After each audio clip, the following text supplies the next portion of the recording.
Hello everybody, this is Ronja with EnglobeMe. As I promised, I wanted to go live more often and actually interact with you via Facebook and via video. So I'm taking this opportunity right now, pretty randomly and totally unannounced, of course, hoping that whoever needs to see this, trusting in the universe, will see this. Because I just had an interesting experience on Facebook and I thought I would share because it's pretty relevant, really. I'm obviously in a bunch of different groups and people interact there, and somebody had posted something saying or asking if network meetings were beneficial to anybody. So, I'm trying to engage, so I did. And I said, well, actually, in my experience here, where I happen to be right now, for whatever reason, I found them a bit catty and not terribly helpful at all. So this is just my experience and no judgment, right? I just decided it's not for me. I'll do something else, and whatever my business needs, I will be guided to. So no hard feelings here.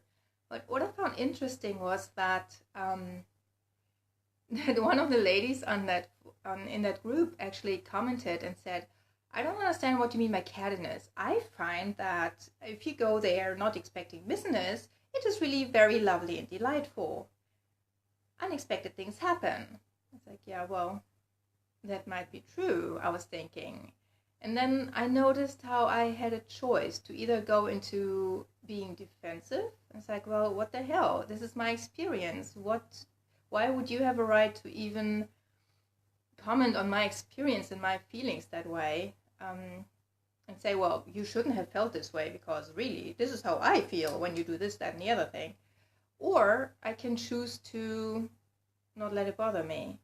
And I realized how far I've come over the years. It doesn't bother me. I don't give a flying what she thinks. If she feels the need to tell me clearly and publicly on Facebook that she is not willing to acknowledge the fact that I feel a certain way and have had a certain experience, then really it's her problem. It's not my problem anymore at all. And the fact that I don't get triggered by that I do not get angry, just shows me that I don't have the need to be understood by random people that I don't even know. I mean, that's some chick on Facebook. Big deal. Just like me, some chick on Facebook. If they don't like what I have to say, then that's fine. So I guess I'm sharing this to let you know that you can use this kind of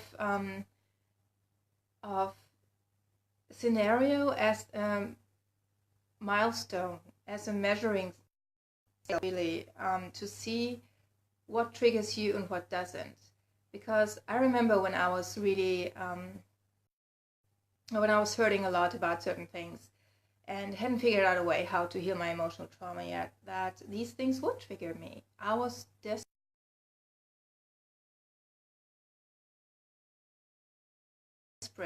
to my emotions and my feelings, and now I've realized, and this actually has become a large part of my program that I coach women with, you don't need the acknowledgement of other people. You need the acknowledgement of your emotions. Yes, that is important, but looking for that kind of acknowledgement from other people just will leave you frustrated and angry and will make things much worse. So there are actually ways to learn how to acknowledge your emotions yourself, because it is important to have them acknowledged, and but really only for the purpose to actually move on, not to convince other people that they need to be there for you when they don't want to or don't care to or whatever. So having these false expectations from other people, even sometimes family members or spouses or close friends, they don't necessarily know what you're going through. Nobody's in your shoes but you. Nobody's in your skin but you. Nobody has experienced what you have experienced.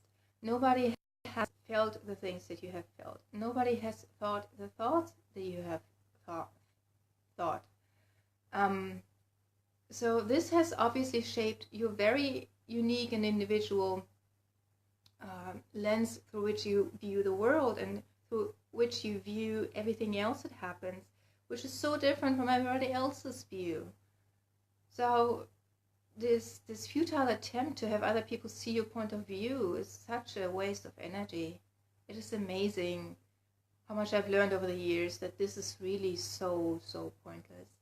It is so much more important to find a way to acknowledge your emotions yourself, to forgive yourself for whatever you're feeling that you would rather not feel, to and to find methods of just dealing with that so that you can eventually heal from that trauma instead of, you know, re-traumatizing yourself every time. Because every time you get angry at somebody who's not really responsible for your emotions, it just makes things worse.